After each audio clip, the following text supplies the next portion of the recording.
Let's bring my friend Tone in. Hey, Sales, how you doing, sir? All good. Great, great. Real quick, before you get into your question, it's something you said I definitely want to address real quick. So you mentioned something about, if a quarterback, a pocket quarterback was to blow out his knee or so on and so forth, he would essentially, his game wouldn't essentially be affected because his game is more so, he's not ripping and running like Brady when he blew his knee out. Right. So this is how I process that, right? And this isn't even about Jalen Hurts. This is just about exactly what you said about pocket quarterbacks, right? And blowing your knee out. There's more to that position than just your skill set, right? And I think when we imply that if a quarterback was to blow out both his knees, his game will be unaffected, I don't think that's completely true, in my opinion. Because to me, to stand in that pocket requires a certain level of confidence in you, not just your ability, but confidence in your body. And yeah, but he uses his legs to move the sticks. No, Brady doesn't.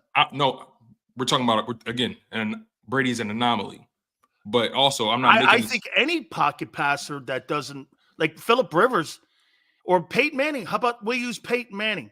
Peyton Manning is not going to use his wheels. If he blows his knee out, that's not going to affect his game. But what I'm saying is, loses any speed or agility, that affects his game, Tone. How does I'm not saying this. I'm not saying it doesn't. What I'm saying is isolated from Jalen Hurts. What you said in the vacuum. If a pocket quarterback blows his knees out, his game is unaffected. I don't think that's true at all. I just don't think that's true. Did it affect Phillip Rivers' game when he blew his knee out? No. I don't know, but I look at it like this. Again, the quarterback position is not just as simple as a skill set. Otherwise, we'll see guys like Justin Herbert just doing amazing things and winning all the games. The reality is, in that position, in my opinion, your skill set is the only thing that gets you over the hump. You have to have confidence in your body, and we've seen plenty of quarterbacks who've gotten hurt in the past. They have not been the same individual in terms of how they approach the game in the pocket. For example, perfect example, Carson Wentz. A guy who blew out his knee, messed up his back, all that kind of stuff. We say all the time how he wasn't the same player in terms of confidence in his body, in terms of and also in terms of confidence in his ability. Now, I'm not disagreeing that if Jalen Hurts gets hurt and he can't be as mobile as he would like to be, that doesn't affect his game. It does affect his game. You think it's affecting his game now being banged up? I'm not telling. Is he banged up? We debate. Is he not? We don't know. So you think somebody wears a knee brace just for like shits and giggles? We just talked about it earlier. Is he banged up? Is he not? We don't know. Well, why would you wear a knee brace? Are you trying to put a rouge on somebody? Is it Halloween? Well, no, I definitely believe he tweaked something for sure. I definitely believe that. Front page of the Inquirer this morning, they said it looks like he's going to play. And I'm like, and he should. Yeah, but I'm like, okay. I mean, it's the craziest story that I've ever seen. It is a crazy story. I do want to say one thing to you though. So you think if a pocket passer, like, let's pick a guy. Mahomes moves around a little bit, but let's say this, because Mahomes is really not looking to be the leading rusher on or the leading touchdown guy on your football team like Jalen is right now. That's not what he wants to do. Right. You actually think that if that guy hurts his knee or his ankle versus Jalen Hurts blowing a knee out, you think that it doesn't affect it affects neither guy and their ability to play when one guy relies on dual threat and dual assets that he has of being a runner. Mm-hmm. So you take those 6 touchdowns away. If he can't run the same way, you think Hurts is the same player if he can't sprint out on those 3rd and 11s? No, I don't think he's the same player at all. What I'm saying is, well, that's affecting if a guy hurts his knee, though, Tone. But that's affecting him as a player. But my point is, I don't think any player, any quarterback is going to come back exactly the same if they blow out their knees. I don't think any quarterback. But again, those guys aren't relying on 3rd and 11 runs like he is. I'm not disagreeing with what you're saying. I'm just saying expand the scope here. Players who blow out their knees, they're not going to be the same player, no matter who they are. Now you have anomalies like Tom Brady, who has the intangible, and that's what I'm talking about, right? The fact that if a guy gets hurt, we can't ignore the intangible of a guy rebuilding that confidence in the pocket. That's what I'm referring to. Because a player, we'll agree to disagree on this one here. Mhm. Let's do this here. Jordan Davis injury. Oh, Are yeah. you DEFCON what here on this one? And 4 is the highest. Where are you with that if he's not able to play?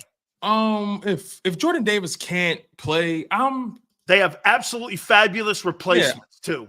I probably wouldn't even put it DEFCON level, but to your example though, I'd probably say DEFCON 1 or something like that, maybe DEFCON 1, 2, if that probably just hurts the rotation, right? Yeah. If anything, it has an effect on the rotation. That's how I look at it. But from the perspective of them being completely ass out, no, I don't believe that. No.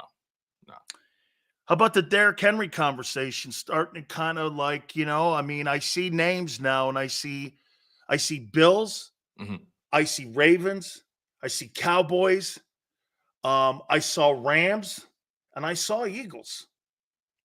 Now again, you know why? The Rams don't make sense to me. Really, the Rams? That doesn't make sense to me because they're not a contender. Typically, you make a move like that if you're on the edge. You know what I mean? And they're nowhere near Dallas. You're back in the playoff hunt.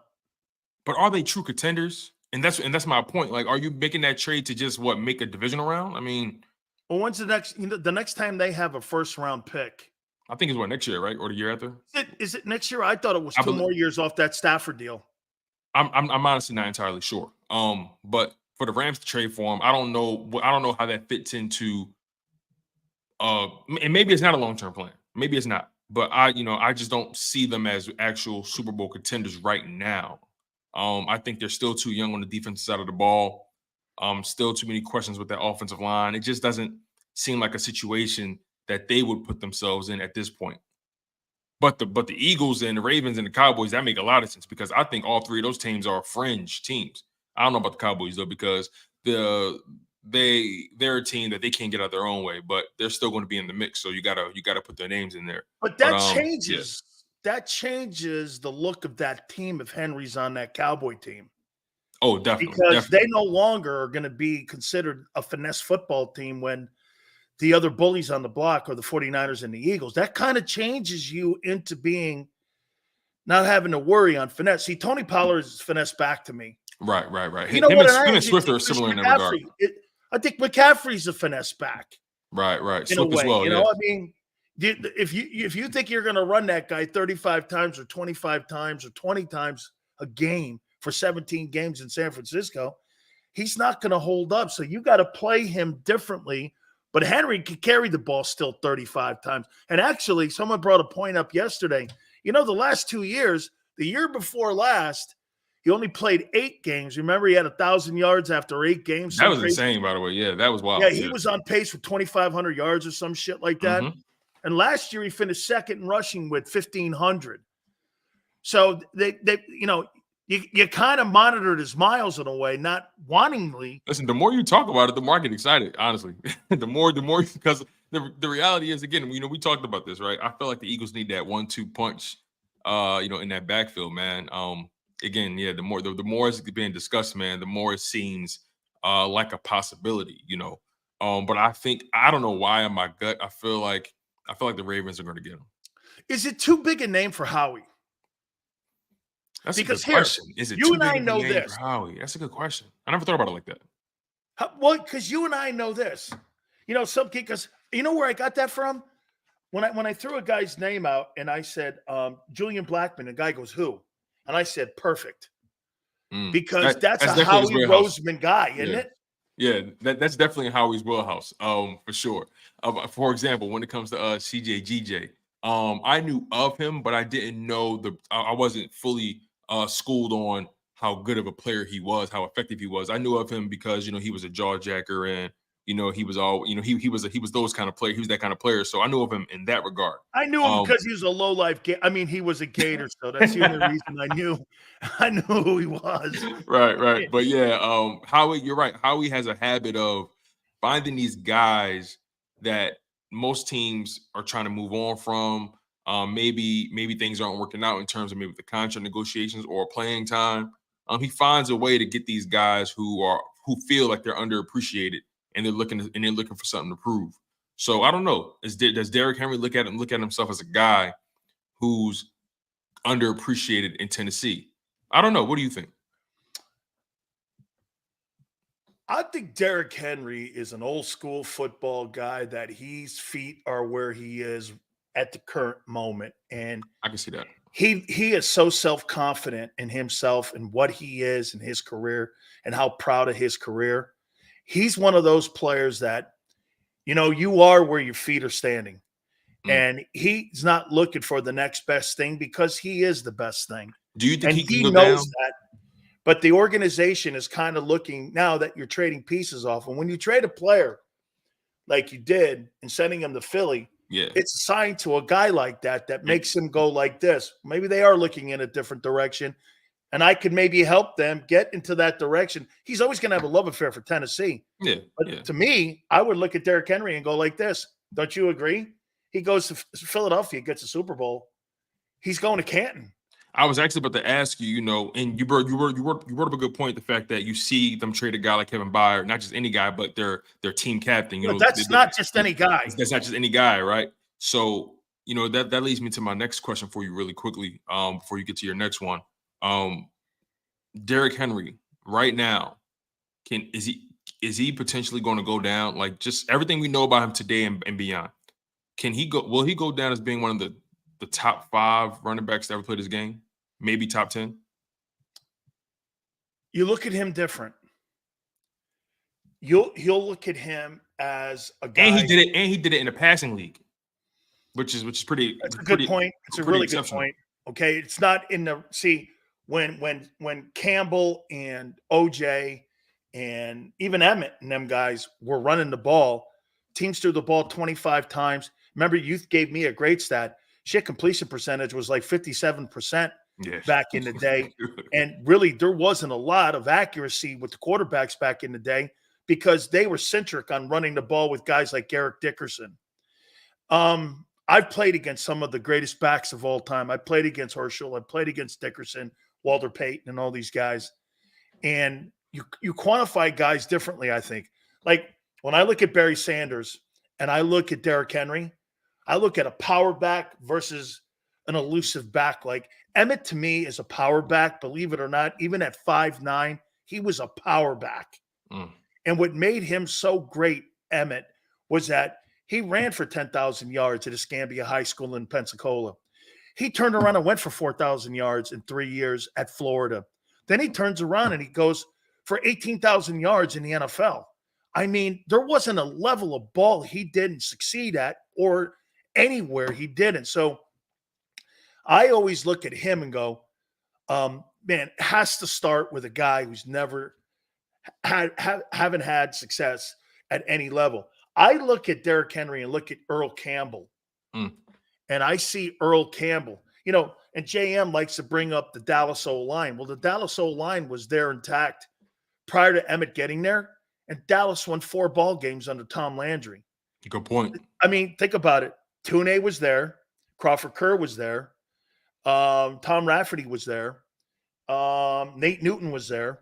You had all the big pieces intact there until Jimmy drafted Emmett, and all of a sudden that O-line became somebody because Emmitt Smith solidified it with his ability. Those guys were all in the building. They were drafted by Tom Landry. A great back can make anybody look. Derrick Henry makes that Tennessee Titan offensive line is so bad that if he comes to Philadelphia, you've got to think this too. Should I take less money and come to Philly and get 2,400 yards? He would, dude. If Derrick Henry landed on you, I don't know how many yards he has right now. Let's find out really quickly. Let's find out. But I would tell you, okay, tell me how many yards he has right now, and I'll give you a projection on what I think that guy would do behind Jalen Hurts and also that offensive line. So currently he has 96 carries, 425 total yards rushing. What's he averaging? Averaging just over 4 yards a carry. Okay, how many yards a game? He's averaging almost 71 yards a game. So 71 yards. 70.8, but 71. Let's say 71. He's averaging 71 yards a game here. Yep. And I'm going to show you something here when you look at this. 71 yards a game off of an offensive line that is absolutely Dog pathetic. shit. It's one of the worst that you can ever. So he's on pace for 1,200 yards. If Derrick Henry came to Philadelphia, that 71 yards would turn into 110. And he would run the rest of the way. He'd be an 1,800-yard back. I mean, an 1,800 yards explosive red zone. You couldn't stop him. Can you imagine him behind those guys on Lane and Mulata? And if you're Henry, you guess what? Who else is in his ear? A.J. Brown's got to be in his ear going. You got A.J. there. You got Kevin Byard there. Howie has it in with the GM already. I'm going to make you feel even more excited. If you're Henry going to Dallas with a dysfunction yet, he doesn't have time. You don't have time to make a mistake on landing somewhere. This man is playing for legacy. Funny you should say that. Where is he, Sills? Tell you what, you put him in the land of great and really good, but you put him in the land of exceptional with a Super Bowl win. It's kind of like the same thing with O.J. Anderson late in his career when O.J. was in St. Louis. O.J. Anderson led the NFL in rushing his rookie year, and in his second year he did the same thing. He didn't put the cherry on top of the cake until he became the Super Bowl MVP, and he won 2 Super Bowls in New York. Did you know through 108 games played, right? He has 8,700 rushing yards and 81 touchdowns. That is and he's missed a half a year. He's missed a half a year, and he's still filling out this year, but he's been healthy his entire career except for 2021. Played all the games in 2022. And obviously, this year is yet to be finished. So, yeah, man, whatever happens. Look at the year he had 8 games. Look at the year. He had 937 yards, I think. It's insane. Yeah, exactly. 937. Yep. And 10 touchdowns. He had, 1, 2, 3, 4. He had 5 seasons back-to-back of 10 or more touchdowns. You want to hear something even crazier about that year? That year he only played 8 games. I think, if I'm not mistaken, he still finished in the top 10 in rushing. As a matter of fact, I can find out for you right now. I think he finished in the top 5 or top 6. No, my top 10 sounds more realistic. But yeah, you might be right actually, because I was keeping track of that all year, that one year, and I'm like, damn, he's still in the top 10. Or here is 2021. Let's see. He could have bowed out of the top, but can you get that? No, he was still in the top 10. He was ranked 9th. So he missed half a year. And we're still 9th in the league in rushing. You don't want that guy on your team? I'll put it in perspective. Ezekiel Elliott, he played all 17 games last year for the Cowboys. He put up 1,000 yards rushing. Derrick Henry put up 937 in 8 games. That's ridiculous. Oh man. How about this one here too, Tone? With a guy like that, people go like this. Well, the Titans are going to be asking for a lot for him. No, they're not.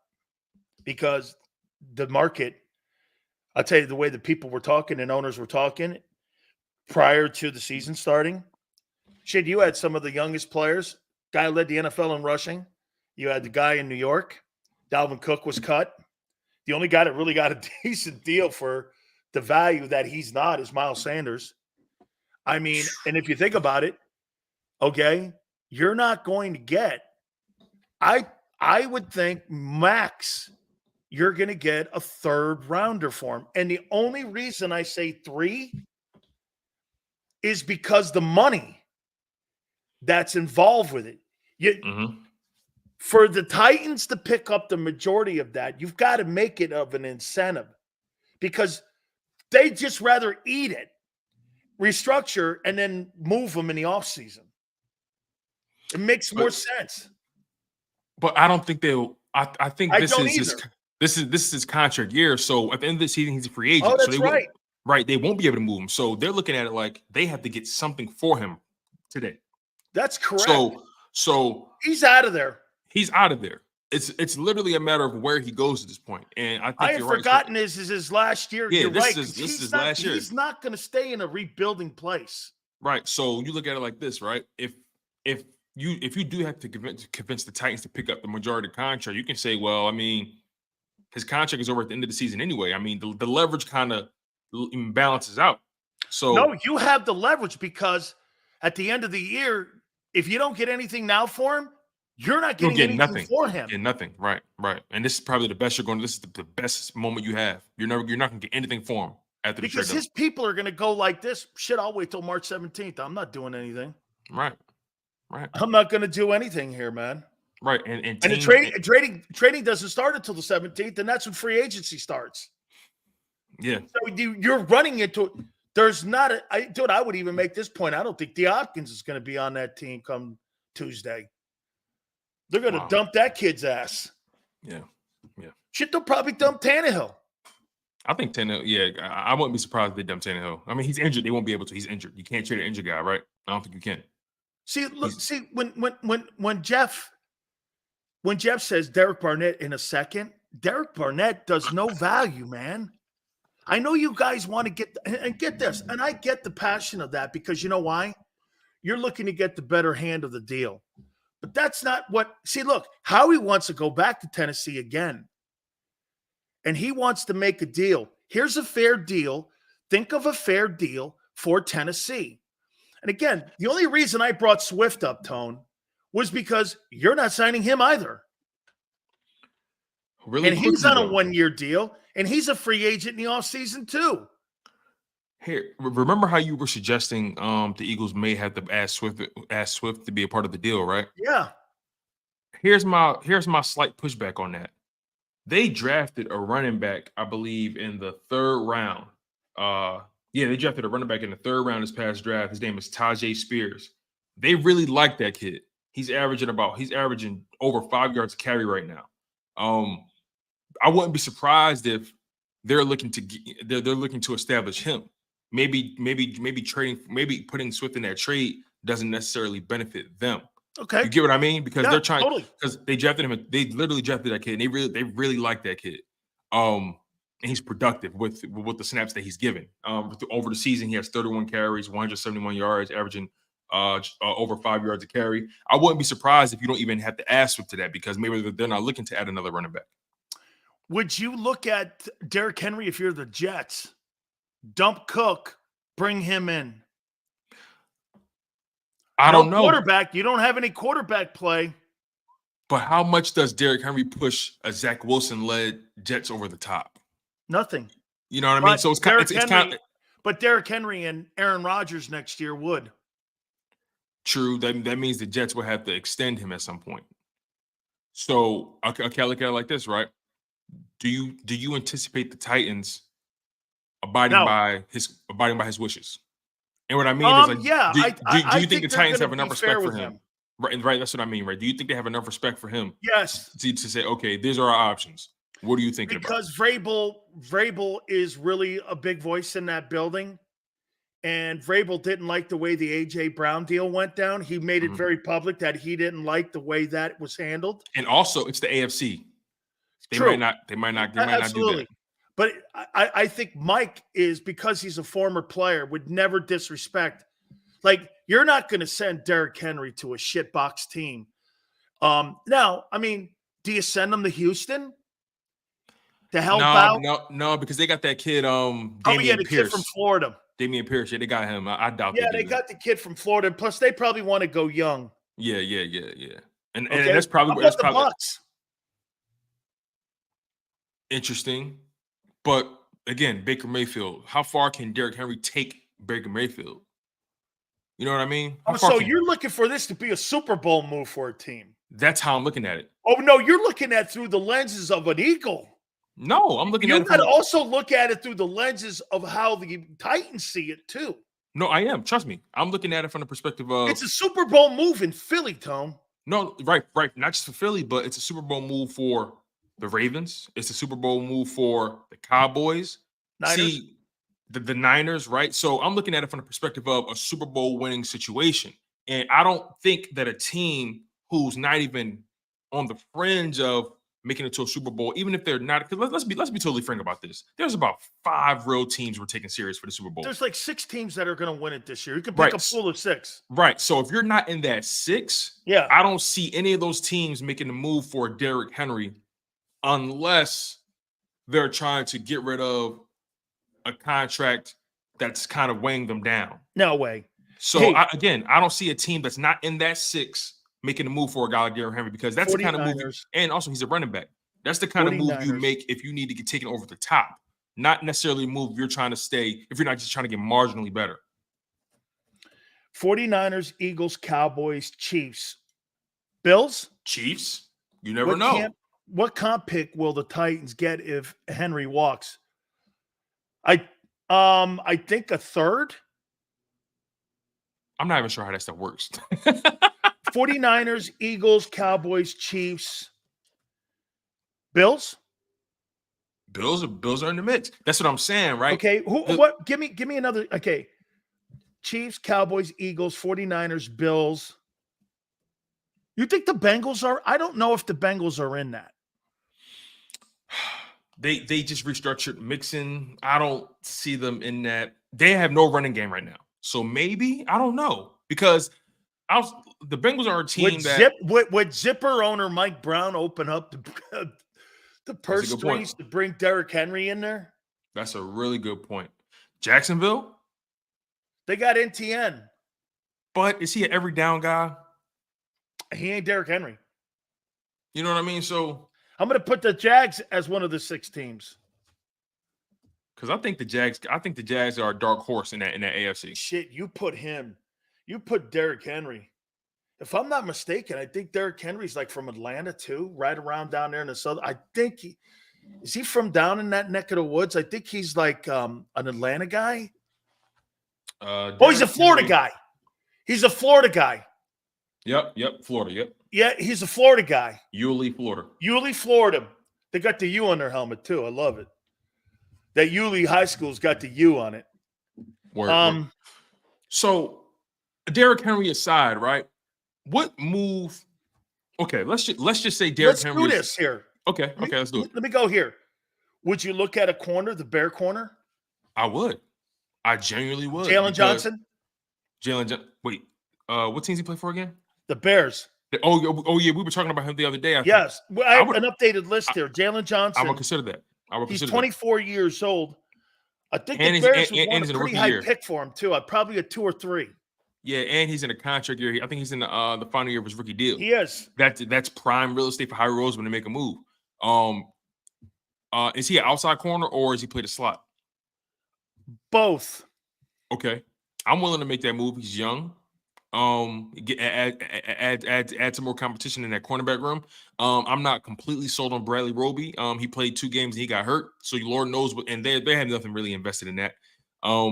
So Jalen Johnson, and then you have an aging Darius Slay and Bradbury. I don't think Darius Slay is going to be here next year. Could he potentially take over that spot? Could Eli Ricks maybe take over for Bradbury later on when he develops more? I don't, it's there. I think after this season, the Philadelphia Eagles are definitely keeping their options open at the cornerback spot. I don't think Slate or Bradbury is safe, if I'm being honest. Because they're both not playing well. Well, they're playing decent. Dante Jackson, Carolina cornerback. How's he doing this year? Let me look him up on PFF. How's he doing? Their problems clearly have been in the offensive line. Offensive line, yep. It's been brutal for Carolina. Dante Jackson, okay. And remember something, hey, Tone, remember something here about Carolina. Look at the equity they gave away to move up to get Bryce Young. So they've got to try to recoup some draft equity for April to try to do some things around Bryce. They either need to get O-line, more wideouts. They sent the receiver up to Chicago. They've got a lot to do here to get back into a position because they gave away a king's ransom to get to that number 1 overall pick. Right. And so that's why Brian Burns' name is back on the market again. But they're gonna want tons of ones for him because of his youth and how good he is. So they've got a lot of guys on the market here. I mean, so you got to look. You might have some leverage here on that because they're looking for draft equity. The Carolina Panthers have put themselves in a bad situation because you gave up all that to move up for Bryce Young, right? And then you're 0-5, and you can't even reap the benefits of having the number 1 overall pick. Can I tell you why I didn't like Bryce Young? The size. Totally. The size. What's this? He's a baller, man. He was a great athlete. But you draft him knowing you don't have an offensive line. That was nasty work. It just doesn't make sense that you drafted an undersized player with no O-line and you're just begging for problems. Yeah. And then again, you're 0-5, right? It wasn't like you had a true number 1 overall pick. You traded for it. So, and you're 0-5. You can't justify it. You can't justify it right now. You know, he's going to have to be the only winless team right now. Listen, the Carolina Panthers have made some very questionable moves right now, right? Again, we're not talking about Bryce Young's talent, right? We're talking about just the move. Totally. I think he's a great gifted player. Right. You trade up for a quarterback when you have no offensive line. You're 0-5. You can't even reap the benefits of being the worst team in the NFL with the first overall pick in the 2024 draft. You pay an overrated running back. And he's not giving you anything. It's like the Giants. He's a fumbling machine right now. The Panthers have made some very shaky business decisions. Why would you get rid of DK Moore? Oh, DJ Moore, yep. Why would you get rid of DJ Moore when you brought in and drafted a number 1 quarterback? I mean, but remember, that's how they got that number 1 overall pick. They gave him DJ Moore. They gave that to him. And my thing is, you're cutting your nose despite your face. You're drafting a quarterback, but you're trading away your number 1 weapon to get him. It makes sense to me. It backfired. It backfired tremendously. It totally backfired here. That's someone to look at. I don't think you're going to look at Courtland Sutton. I think they're very happy with what they have. Yeah. They're not going to How about this kid, Julian Blackman, Indianapolis safety, and actually, what'd you first think of Dante Jackson? You know, he's not really having the best season according to PFF, and I know PFF isn't law and PFF isn't God, but I mean, to have a 50 rating, a 50 overall rating. Anybody in Carolina having a good year? You know what? It is hard to look good in a situation like that. You made a great point to me that made me realize something about Nicholas Morrow. You think if he got around better players, he's going to play better?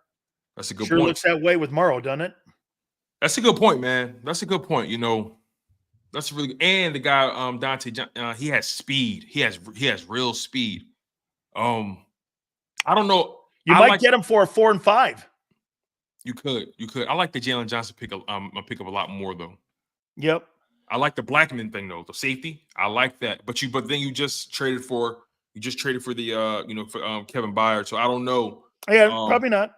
Yeah, so probably not that unless you try to use Blackman in a slot, add some versatility.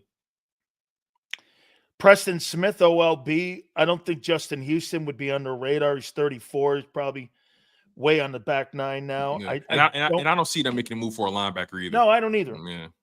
No, I could see them signing someone that gets released. Right, but I don't see them putting trading him on the assets practice for squad. Right. Because you got to think about it like this, right? Like I don't see the Philadelphia Eagles giving up assets to get a linebacker. They hardly like drafting them in the first place. So you know what I mean. So I don't think that's a possibility. So again, I mean, this list is going to continue to get updated. Hey, you think Chase Young? This is like a big weekend for Chase Young. Huge or weekend. do you think the Washington Commanders are already set that they're going to move him on Tuesday? Because, and here, the reason I think that there's more leaning to that. Okay, so here's again a player you're going to get nothing for once he walks out the building. He picked up his 5th-year option, so he's in a contract year as well. So right, they didn't pick it up. Right, I'm sorry, right? They didn't pick it up. They didn't pick it up. Right. So if you don't move him, he walks out the door, and you lost that number one pick of a couple years ago. And actually, too, Tone, the one thing that I dig about this is that Young's up this game. He has, and guess what? I'll take it a step further for you, right? Montez Sweat, he's in the contract year. So are you going to risk letting Montez Sweat and Chase Young walk in the offseason? I doubt that. One of those guys is getting moved by Monday. Watch. I think it's Young because of the injury. And to me, when you move Young, if you move Young, see, Sweat gives you a 1. They might keep Sweat because he's healthier, if that makes sense. Correct. But Sweat is going to get you a 1 in return. Young is going to get you a 4 in return. Who has more left in their deal this year? Who has? I think Chase Young is owed more, right? Because it's a rookie contract. He was number 1 overall. I think he. I don't think he's number 1 overall. I think he's top 3. Let me see here. All right, Chase Young contract. Okay, so. All right. Okay, this is interesting, right? So, Montez Sweat, right now, he has an $11.5 million cap hit. That's what he would be owed this season in 2023. Chase Young, he has a $10.9 million cap hit. So that begs the question. Both those contracts are very similar. Who are they more likely to move? Or do they move? The guy who has the history of injuries of moving. But they will get less for him, right? Yeah. Yeah, but the other guy, I'm going to stick with him on my team because he's a guy that I want to try to redo because I've got cap equity invested in him. Mm-hmm. He's a good football player. Now, some of the numbers here, you would say this. Okay, am I going to re-sign and restructure a deal for a guy who right now their defense is 22nd against the run and 28th against the pass?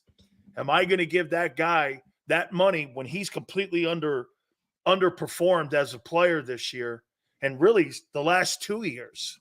And another thing to keep in mind, Chase Young is 24, Montez Sweat is 27.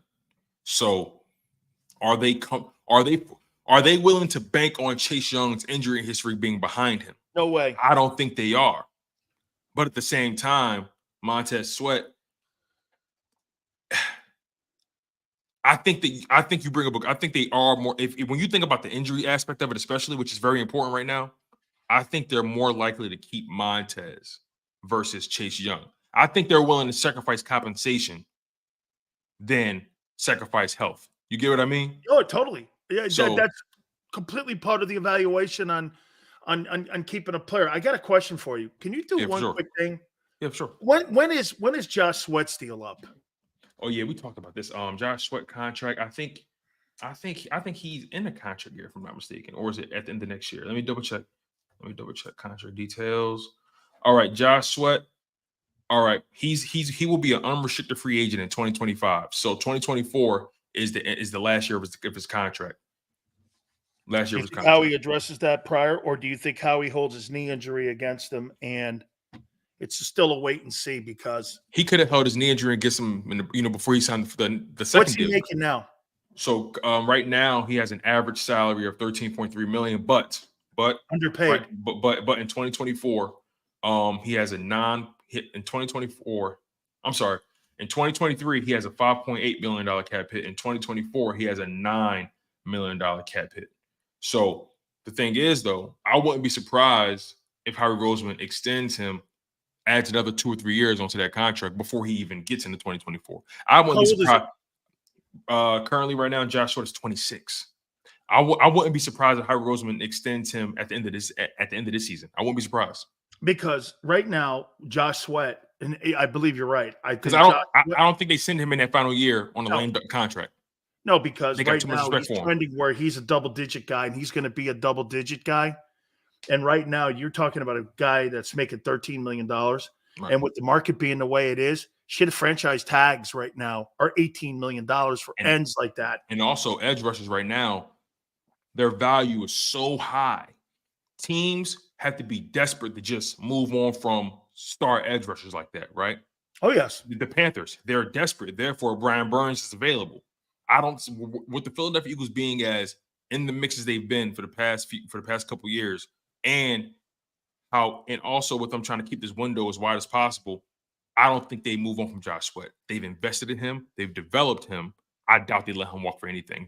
I'll take it a step further. They're more likely to let Hassan Reddick walk than let Josh Sweat walk. I believe that firmly. Well, I'll tell you what, you let that guy walk out of here. What's he got? 1 more year left on his deal? Yes. I think next year his contract year is. So you wouldn't address. You wouldn't address if that guy ends up with 15 sacks and he gives you 30 sacks in 2 years. You're going to let that guy go into a final year of his contract? I don't think they will. But my overall point is when you got edge rushers, they give him $30 million a year. That's what is the that what you're going saying? rate is. No, they're not giving us $30 million. Hell no. Somebody will give that guy $25 million. Somebody would probably. Somebody probably would. Let me just put this out there. If you put Josh Sweat in the open market right now, somebody would pay that guy $18 million, $19 million. All right, real quick before we get out of here, let's look at the top salaries, the top salaries right now as far as average salaries amongst edge rushers, right? Let's look at that because that's. And remember, add about 18% to the salaries the next 2 years. Right. So all right. So as of right now, the top edge rusher right now as far as contract goes, Nick Bosa, $34 million. He's not getting that. $34 million. $34 million. TJ Watt is next at 28. Joey Bosa, 27. Myles Garrett, 25. Max Crosby, 23.5. Khalil Mack, 23.5. Bradley Chubb, 22. Hassan Reddick can get more than 20 million on the open market. He can definitely get Khalil Mack. He can definitely get at minimum 23 million on a team in the AFC would pay him $25 million. Yeah, and again, this is about where the market is. Forget what you think about the skill set. The market says, and also productivity. He's showing that he can play the run now. The Bills gave Von Miller. Yeah. I mean, he's past his prime, and they gave him his ass. They gave him a king's ransom, and he's barely, he got hurt, So I don't like blaming guys for that, but the reality is they gave him a lot of money. But yeah, man, if the Eagles ever had to make a choice, though, I don't think they will put themselves in a position to make a choice. They're not going to re-sign Reddick. That's what I'm saying. I think if they ever had to make a choice, they'll trade him before they sign him. Yep. And they'll sign Sweat if they ever had to make a choice. And again, that's a hypothetical. And if you trade him in the offseason, you might have to trade him. I don't believe that you would trade him this up. Well, you might, because you can't let him walk after the season, because you wouldn't want him to walk into that final year of his contract. So you might want to do something this offseason to really make a financial decision on the guy. So Josh Sweat and Hassan Reddick both will be in contract years next year. So they are going to have to make a decision. And you're going to keep Sweat. And you want to know why? Yeah, because it's Howie's guy. Also, you have Nolan Smith waiting in the rafters. So when so again, we have no idea what Nolan Smith's ceiling is right now. But when you have a guy like that who you drafted in the first round, and you have a contract, two of your edge rushers, two of your top edge rushers are on the contract year, and you have to make a decision. I see them picking Sweat, maybe trading Reddick, and then elevating Nolan Smith and seeing what he can do. Why they're good for that. They're real good for that. Do you know why Nolan Smith conversation that you just brought in is not idiotic? It's because of this. It's how they do business. Well, here. There's more latitude and more equity in the fact that everyone thought that Jordan Davis was not going to be the player, and all of a sudden you just held your guns, you were patient. The guy has completely turned his game around. And so because everyone thought he was a first and second down fire hydrant. They didn't know he was going to evolve into what he's looking like so far. And so what you do now in the building is you go to your owner and you say, look, we're keeping Sweat. We're going to move off of Reddick. We got Nolan Smith. The owner's going to go like this. Are you sure he's the replacement? Yes. And so if you're Jeffrey Lurie, you see how he's been building and roster building. And you see what that personnel, like I've said to you, Tone, I think their true strength is evaluating every current pro player in the league, all 1,900, from the practice squad guys all the way up to the 47, 53-man roster. They know every guy's value and what the guy can do, what he's not going to be able to do, how much money. And I think they're exceptional at that. Look at how many non-whiffs in the last 2 years that this guy, I mean, the Tarf, I think that guy's name was Tarf, the 49er guy. Oh, yeah, Tart. Yeah, Jaquiski Tart. Tarf, yeah. That's it. He didn't even end up Robert playing. Quinn. Yeah. But look at the 100 moves that I respect made. swings. You got to listen. Oh, you got to take your swings. What did you say? What do you always say about baseball numbers, right? If you're 27%, you have 27% success rate goes to Hall of Fame. Baseball, you're making $10 million a year. Yeah, you're a millionaire. good. Right. So we think about it from that perspective, right? in football, you're not going to everything is not going to be a home run. But what you can do, coupling some singles in there, some doubles. Maybe you hit a triple. You know what I mean? Home run, hey, that's a blessing, right? But if you get some singles in there, some doubles, hey, maybe a stolen base.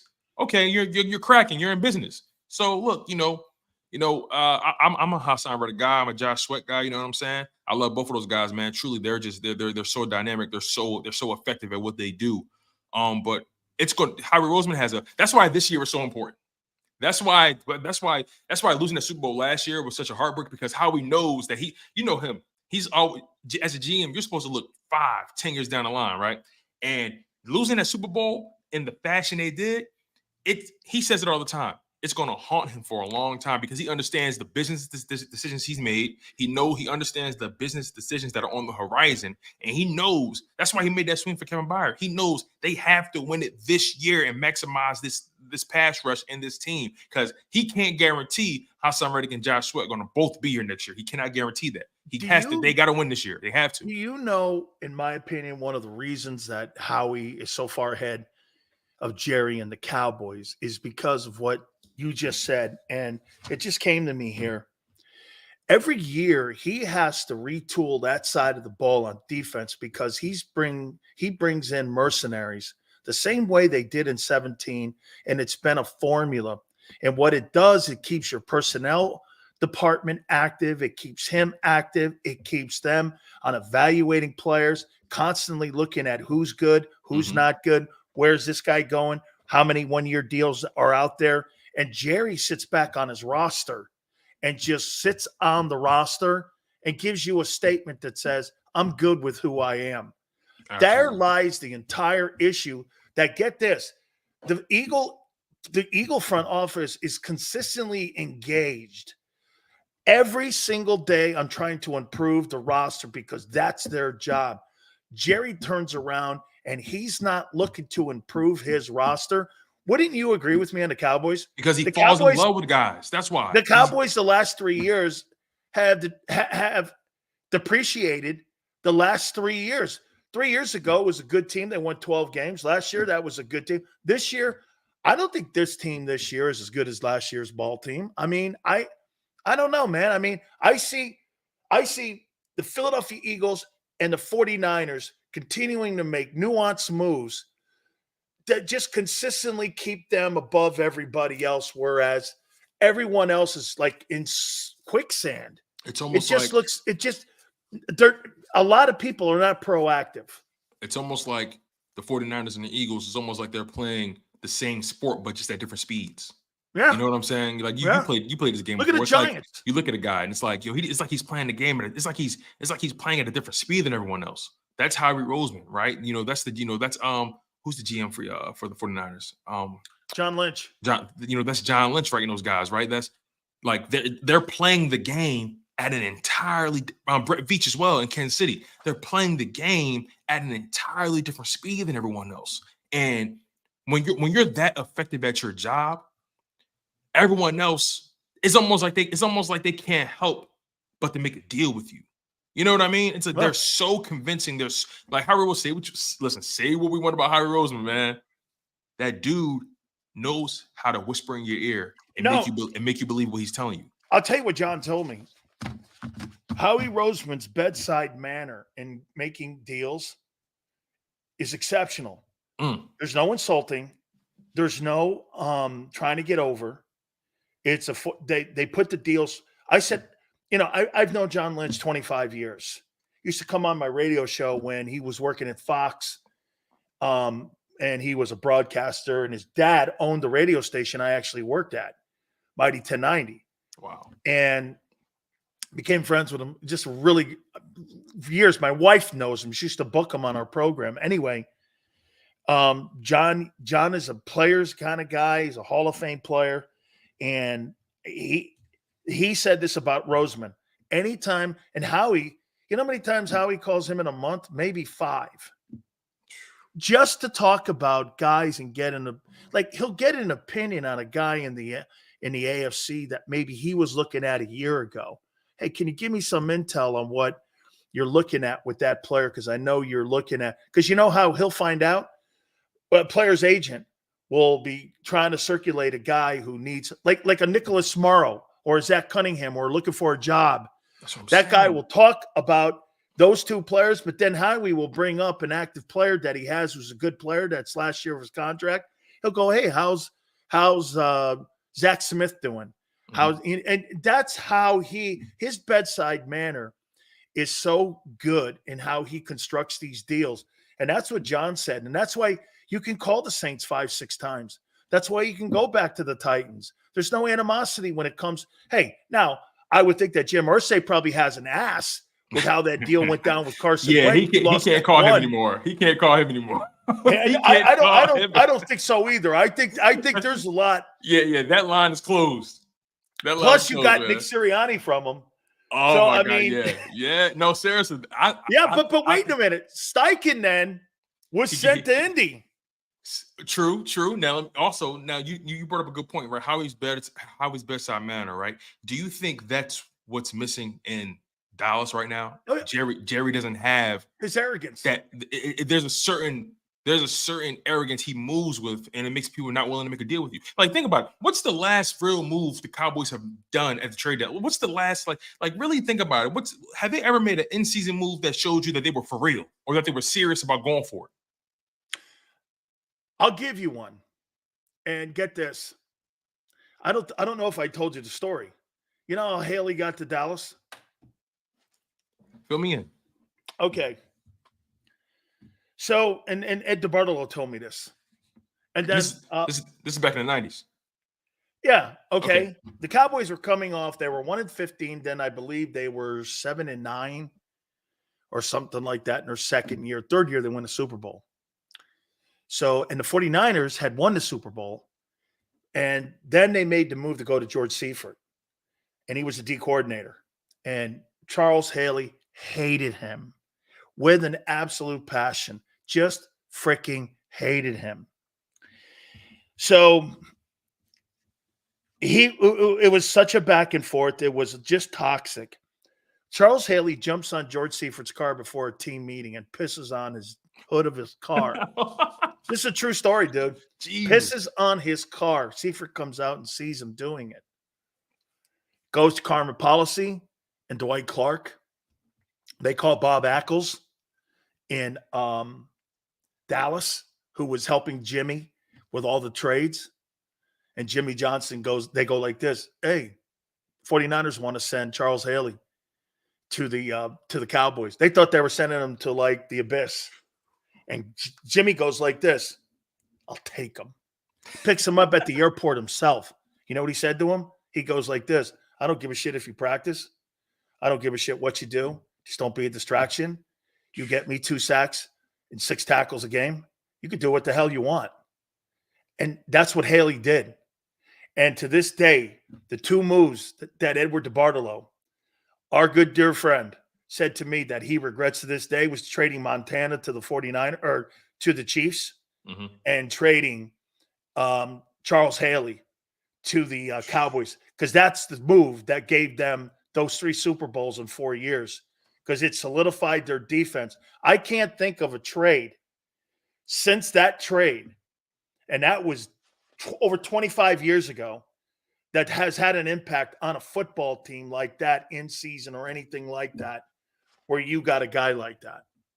He's a Hall of Famer. 5 rings.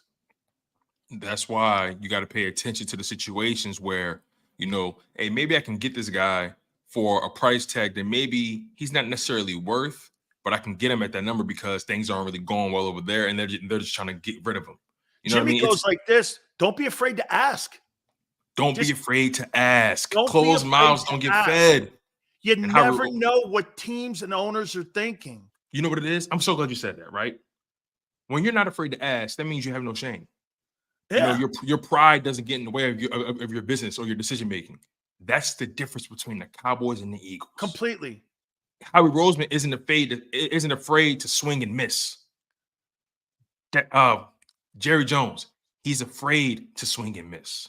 See, he's used to people talking to him about digging for wells and trying to sell him a spot to dig for a well. And he thinks that's how you build a football team. People coming to him, giving him deals. Whereas Howie goes and looks to dig for the oil. Jerry is expecting a guy to come because he doesn't want to dig a dry duster. That's how he is. Mm-hmm. Do you know that one of the things that turned his entire life around, this guy was the king of drilling dry dusters. You know what a dry duster is? There ain't nothing out. A dry duster means you're just digging. There ain't no oil in there. So that guy, you know what he had to do with all that equipment he had? He had to turn his company into an equipment company, break everything down, and he sold them to the people that were digging and knew what they were doing. That's how he bought the Cowboys. That's pretty smart, though. It is but you know what? This guy couldn't pick oil wells. What makes you think he could pick players? Hey, man. hey, listen, man. You know what? This is why I was always against George Bush, the second one. When someone goes like this to me about George Bush, the president, he goes, Sills, what are you going to vote for George Bush? I think it was 43. Are you going to vote for him? I go, why would I vote for a guy who traded Sammy Sosa away? I'm not, I mean, you trade Sosa away. Why would I trust you, man? He was part owner of the Rangers. They sent Sosa to the Cubs. I'm like, why in the world would I trust the guy who traded away Sammy Sosa? Oh man, is that pre-bleach or post-bleach? Hey, you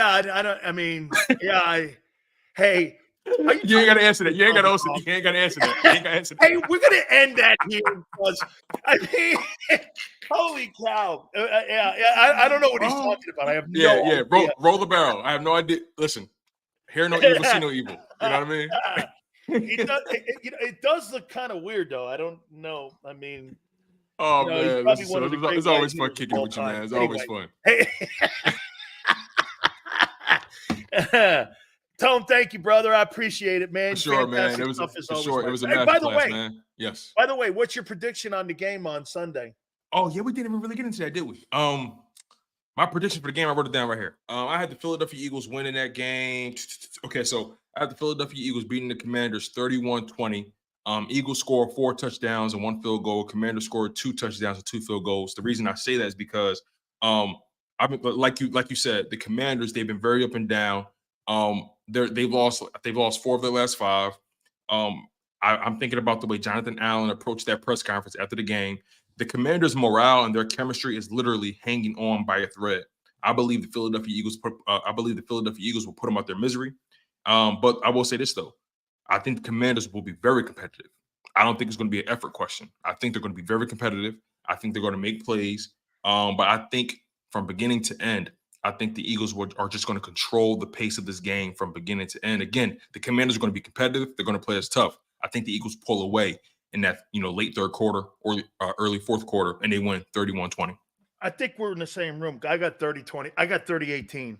Okay, that's about right. Yeah. Because because look at it this way, Tone. Are the Eagles better than where they were in that game at the Lincoln Financial when they played them earlier in the year? I think they're better, and I think Washington's trending water. Every week I see a different ball club, and when you see a different ball club every week, it just means there's too much inconsistency there with that team. It's just that simple, man. I don't trust it. Yep. And again, I think they're literally hanging on by a thread. The way they lost them losing to the Giants, the way they did, and granted, it wasn't like a blowout, but the way they lost and the way their team responded after the fact, in the locker rooms and the press conference or whatever, they're hanging on by a thread. They get smacked by the Eagles, fire sale. Absolutely. Chase Young's out the door anyway, I think, on Tuesday. So, yep. Tone, great stuff, my friend. Appreciate you, sir. You got it. That is our friend Tone, each and every single Monday through Friday, 3:30. We get him on. We talk some sports with him. Don't forget our great friends at Hooters. Folks, great time on Saturday for college football, Sunday NFL football, home of all Eagle fans, Monday night football, Thursday night football. Football and Hooters, 2 go together, especially during this fall season. Northeast Hooters, all 7 of the locations, from Rhode Island all the way through Jersey, down through King of Prussia. Visit any one of those locations by going to northeasthooters.com to find that location nearest you, to celebrate the 40th anniversary, to see the iconic Hooter girls. Again, try some of our specials. Buy 10 wings, 10 boneless. You get those free. 40-year tradition, 1983, all you can eat. That's the year the place was founded. How about this one? 6 items, $6. Try the fried pickles. Great happy hour specials. NortheastHooters.com. That's NortheastHooters.com. And when you go into Hooters, do me a favor. You tell them Big Sil sent you.